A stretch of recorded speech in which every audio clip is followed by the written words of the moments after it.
কৃষিপণ্য জেলা হিসেবে পরিচিত জয়পুরহাট। এই জেলায় সবচেয়ে বেশি যেটি সবজি উৎপাদন হয় আলু, এবং আলুর সাথে প্রচুর লতি উৎপাদন হয়, এবং প্রচুর লতি কিন্তু জয়পুরহাটে একটি ব্র্যান্ডিং পণ্য। আর এই সবজি বিশেষ করে শীতের সময় বেশি সবজি চাষ হয়ে থাকে।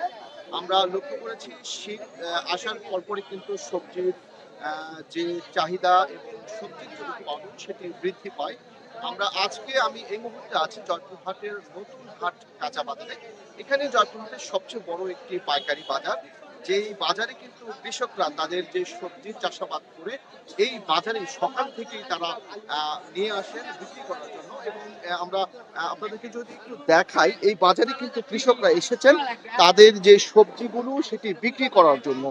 কৃষকদের জোর দাবি এবং অভিযোগ করেছেন কৃষকরা যে তারা সব সময় তাদের যে ফসলের ন্যায্য মূল্য পান না। বিশেষ করে তারা যে দামে বিক্রি করেন তার চেয়ে বেশি দামে, দ্বিগুণ দামে বিক্রি হয় ঢাকা সহ বিভিন্ন এলাকায়।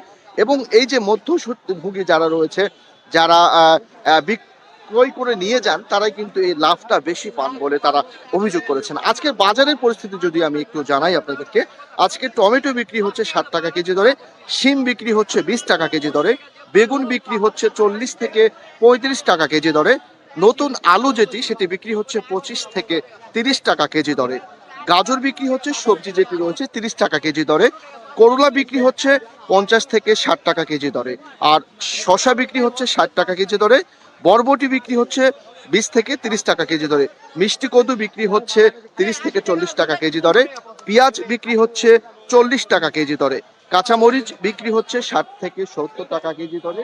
আমরা এই বাজারে কৃষকদের সাথে কথা বলেছি, পাইকারি ব্যবসায়ীদের সাথে কথা বলেছি, আড়তদারদের সাথে কথা বলেছি। গত কয়েকদিনের তুলনায় কিন্তু আজকে আমরা যেটি দেখতে পাচ্ছি যে কৃষকদের যে এই সবজি সেটির দাম কিন্তু অনেকটাই কমতে শুরু করেছে। কৃষকরা যেটি বলছেন যে এই সবজির বাজার ঠিক রাখার জন্য বাজার মনিটরিং কমিটি এবং কৃষি সম্প্রসারণ অধিদপ্তরের তদারকি প্রয়োজন বলে তারা জানিয়েছেন।